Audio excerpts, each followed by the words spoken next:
Hi, I'm Varian Brandon, and this is episode 8 of the stranded colorwork knitting discussion. I think it corresponds to post number 7 of the posts. It's all very confusing, but if you know that I started with an introduction and that was episode number 1, and then the first post comes up episode number 2, but it's the first post. We're on to the next thing, which is actually reading charts. So, and that's an interesting thing. Reading charts for colorwork is different than reading charts for any other kind of, well, not any other kind of, but other kinds. Than reading charts for some other kinds of knitting, because most of the time, stranded colorwork is done in the round. So you're reading charts in the round. So instead of you start with your odd number rows reading this way, and your even number rows you read that way, because if you're working a stockinette stitch or anything that you'd have to go working flat, you go to the end and turn around and go back the other way. And if you've worked those kind of charts before, you'll know that when you read the front side, a knit stitch is a knit stitch, but if you read the back side, the knit stitch is actually a purl stitch, which to me gets very confusing, especially as things get more stitches and things gets more complicated. I think if I did it all the time, maybe it wouldn't be quite so. I just get a little confused. But let's look at what the charts that you would use for colorwork. So there's different ways of doing colorwork. It's knitted in the round, so that most of the time knitted in the round, so that one square equals one stitch, and you read from, and we'll talk about more about this in just a minute, bottom to top, right to left. Okay, always. There is no even numbers go one way and even rows go one way and the odd rows go the other way. Always, because you're knitting in the round. But let's look at how you're going to indicate color on this, because you've got to indicate the color on a colorwork chart, of course. So we'll take this little chart right here, and this is a very simple little chart. It has green backgrounds here, and it has a purple pattern in the foreground of the main pattern. Here you have the purple background and the green patterns, okay? That's a very simple pattern. That is done where each color is represented on the chart, and that's a lot of times that's like how the last time I submitted to a magazine, that's how they wanted charts done, is that each square represents a color. The upside of this is that you don't really need to have a key, because you just look at the color and you know that that's the color yarn you're using. The downside is that what happens if you don't want to do it in these colors? What happens if you are a little more creative and you want to use, red and orange, or I don't know, black and white or something? Every time you see purple, you're going to have to think red, and every time you see green, you're going to have to think whatever other color you're going to use. So it can get a little confusing. A way around that is to do a symbol for every color. And the upside of the symbol is that you can then just look at the key, and if the star, I got a star here, yeah. If the star is purple, let's see, is the star purple on this thing? Yeah. If the star is purple on this chart, then and you want to change it, then you just change right after the symbol for the star, you just write red if that's what you want to do. And then you end up with something like that. Well, sometimes, and that's only 2 colors. You can imagine what you get some charts where you have a symbol for everything. The downside of this, as you can see, is that you kind of lose track of what your pattern's supposed to look like. It is not my favorite way to do that, because it just looks complicated. And then you get to the idea of what happens if you have more than 2 colors. So I'm going to drop all the papers on the floor in just a minute. Okay, here is, same purples and greens, but there are now 3 shades of green, 3 shades of purple, and an apricot thrown in, which is a lot of what colorwork is lots of color. And there's a designer that I know of who loves to add different shades of colors. So, I mean, and lots of different colors because, and I'm not the only one, there are a lot of them that do it. So having charts for that kind of thing can get a little complicated. And then you know, this is another one, same exact, chart, but different colors. So what I have ended up doing is I'm using one symbol for all the foreground colors and foreground stitches, and one symbol for all the background stitches. And it generally looks like this, right? That really looks like what you can do. The upside of this is that you can see your pattern. The downside of this is that you've got to have some sort of chart or some sort of indication of what that means. So that you have two symbols in this, one symbol and a background is what basically. You have your pattern symbol, which is a filled in square, and you have your background, which is an open square. Okay?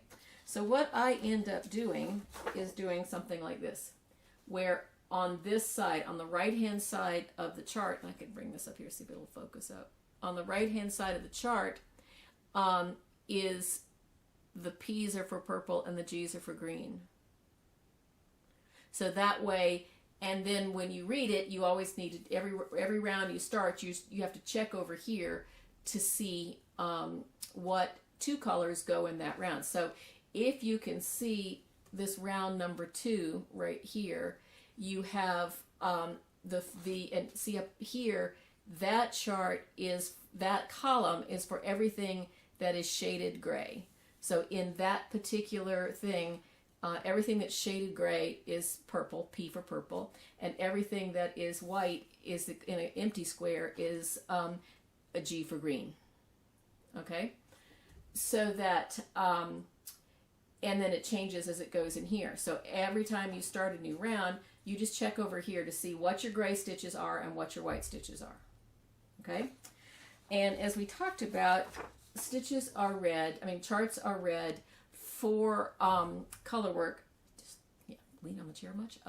Color work where you read from right to left and bottom to top. It's just like you knitting. You start at this side and you work that way.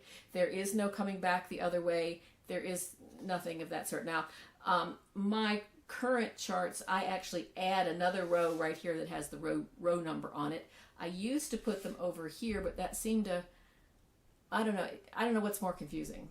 I'd much rather have my, it's easier this way. Let's go back over here. I'd much rather have my color indications right next to the chart and have my row indications over here. I don't know.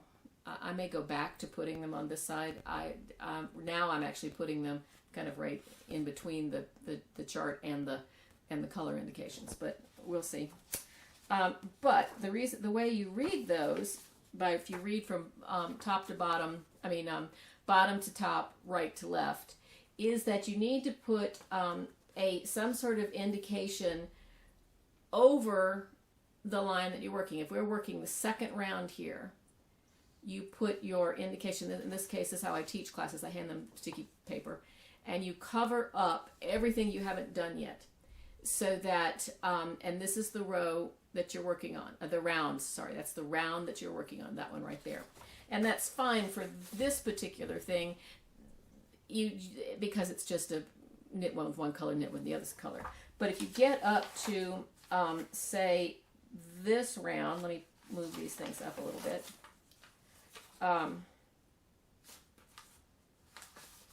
If you cut with this round, you know that this is the round you've just finished. You know that when you knit along and you come to that first purple stitch, that it should be knitted into a green stitch. Is that right? Yeah, you knit it into a green stitch.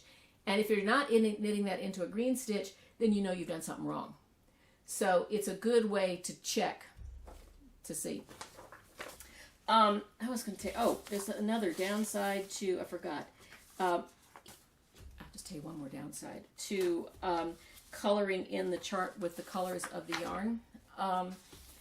If you, sometimes computer monitors and also printers, sometimes some of those colors are going to look awfully similar together.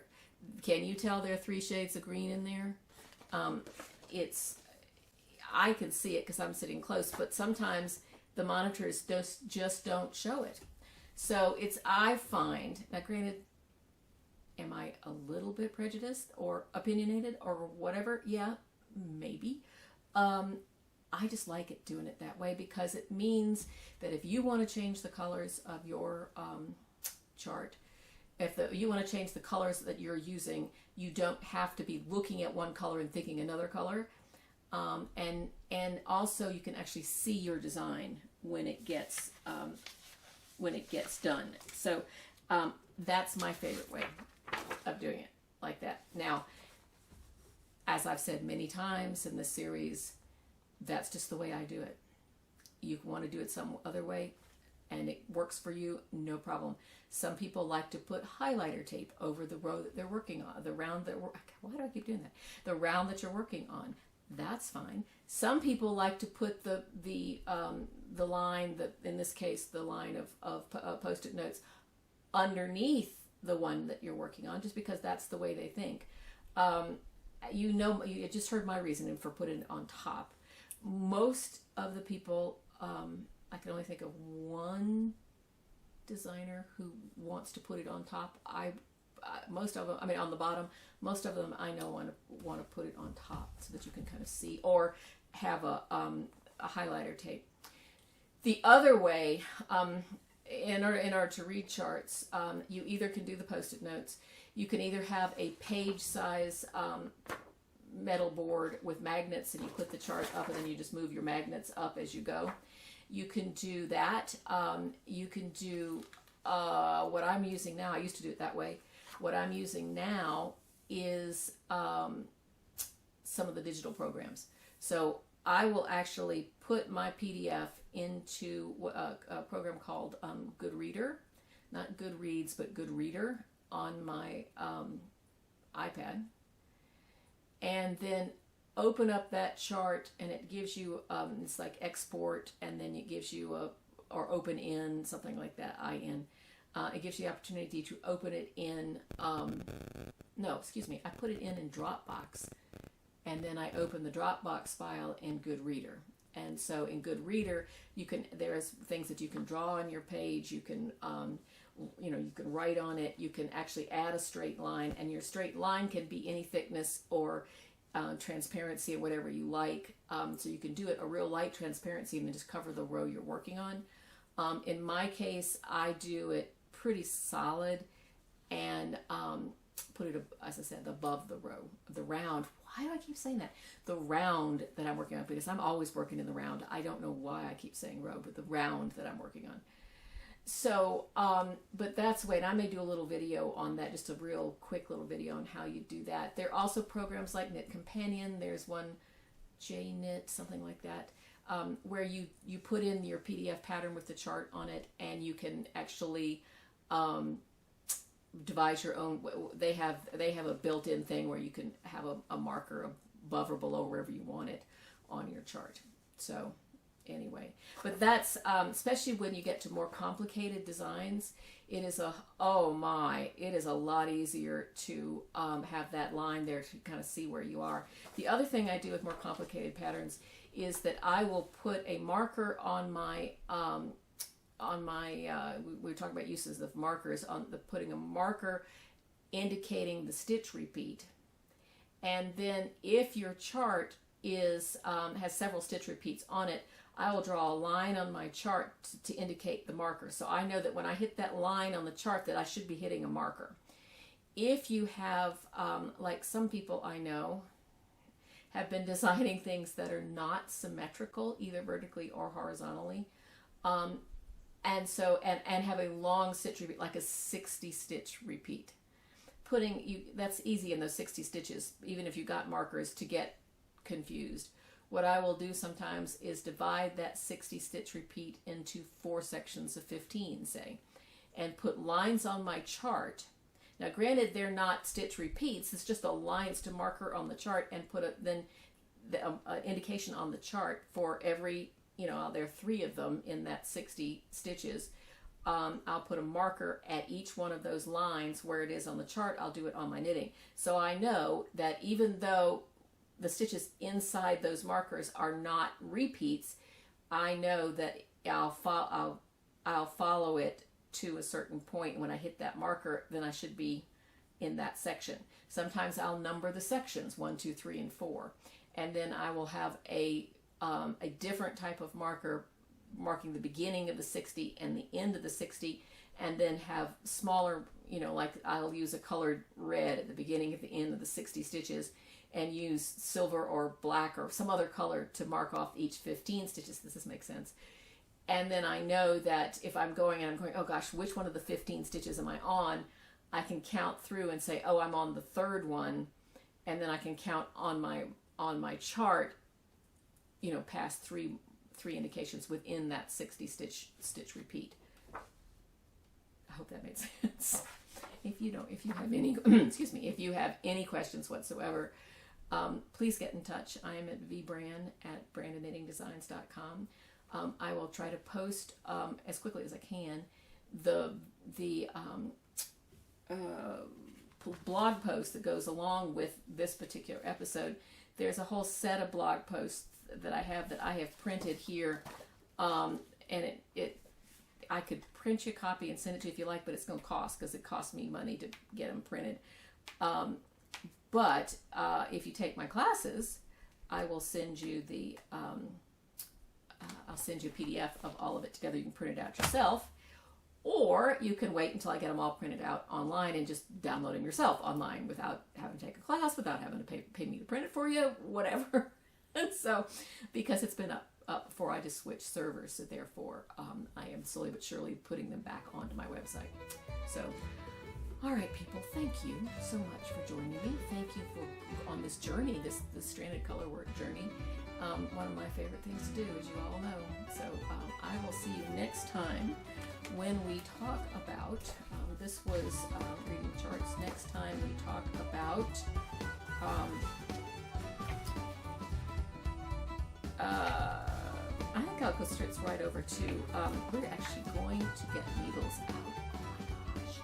And actually knit something. Oh my gosh. So the next one up is adding new colors and finishing old colors, and that is starting colors with that. And you'll see we'll actually have the other camera in the other configuration, so you can actually see my hands and do that. A lot of these techniques are in my tutorials, but we'll walk them through and talk about them next time. So thanks guys for joining me. I will see you later. Bye bye.